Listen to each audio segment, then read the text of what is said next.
Quien controla el pasado, controla el futuro. Quien controla el presente, controla el pasado. Tras el fracaso de la Operación Barbarroja en diciembre del 41, Hitler continuó con la invasión de la Unión Soviética en el 42. Pero esta vez puso su atención en el sur.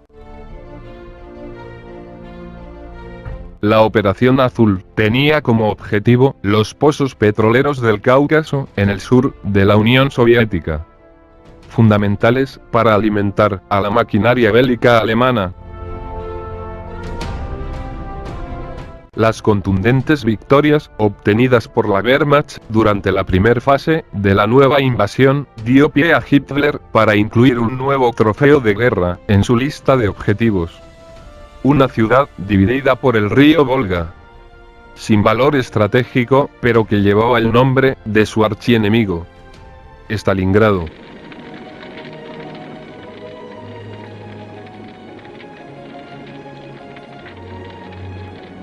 Si bien la ciudad tenía una importante industria militar, los alemanes, tranquilamente, podrían haberla bordeado y seguir hacia el Cáucaso.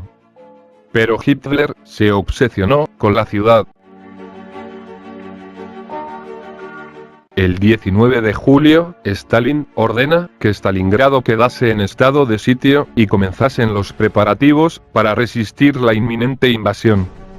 No se permitió a los civiles abandonar la ciudad, queriendo alentar a la milicia soviética con la permanencia de sus familiares entre los habitantes.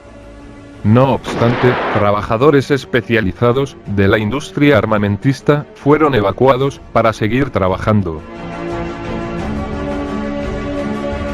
Stalin da la famosa Orden 227, ni un paso atrás.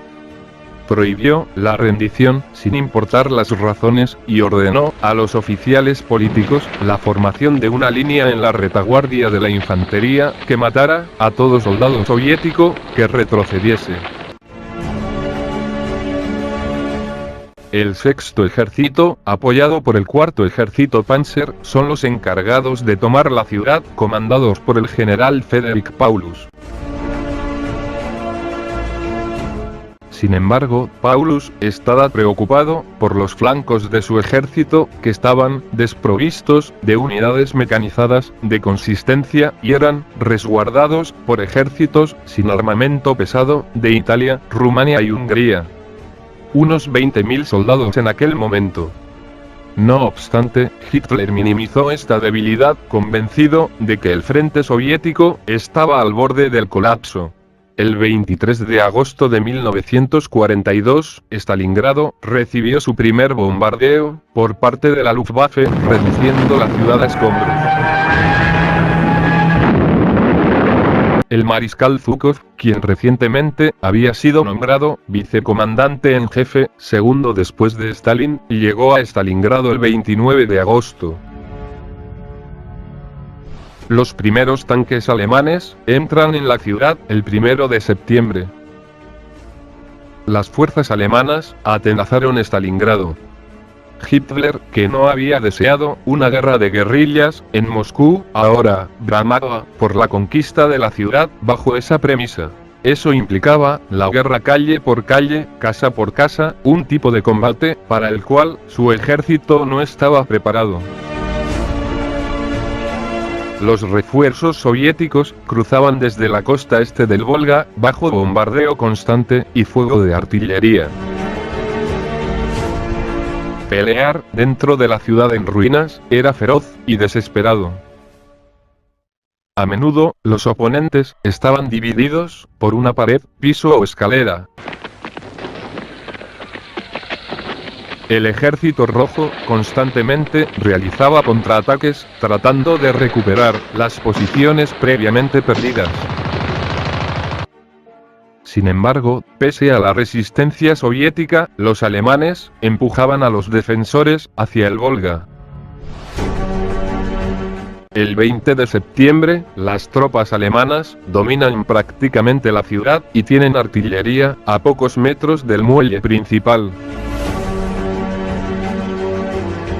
En Berlín, el 30 de septiembre, en un discurso en el Palacio de Deportes, Hitler dirá que Stalingrado ha sido conquistada. El 31 de octubre, era obvio que los alemanes no habían conquistado la totalidad de la ciudad, pero sí habían ocupado el 80% de ella. Pero todo eso cambió.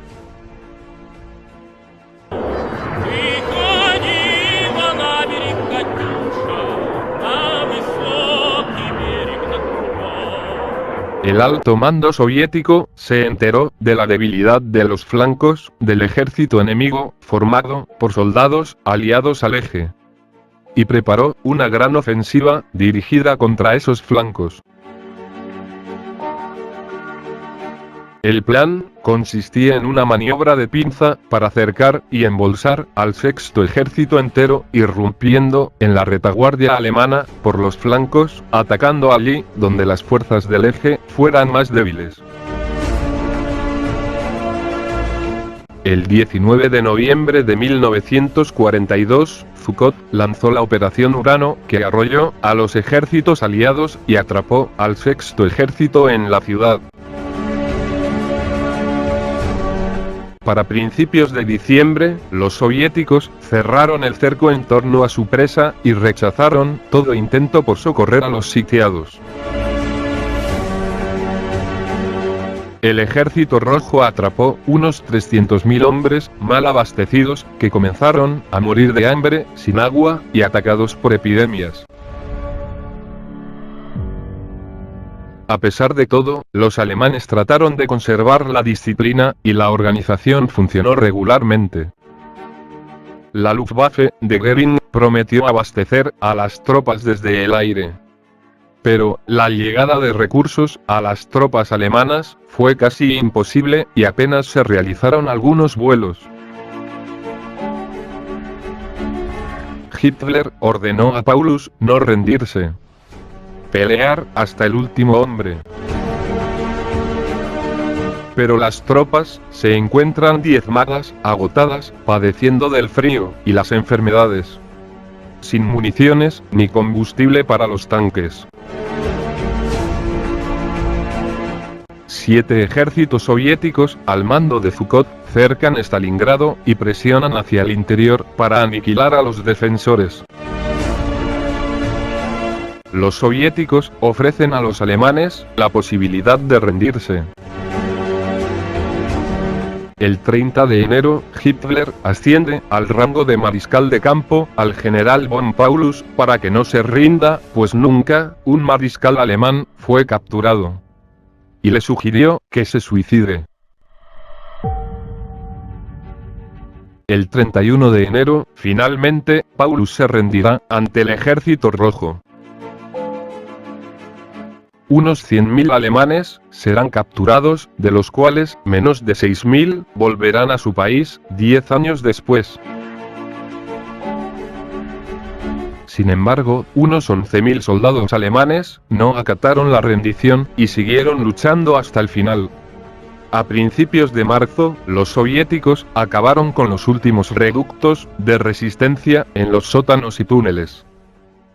Stalingrado es considerada la batalla más sangrienta de la historia, con más de 2 millones de muertos entre civiles y soldados.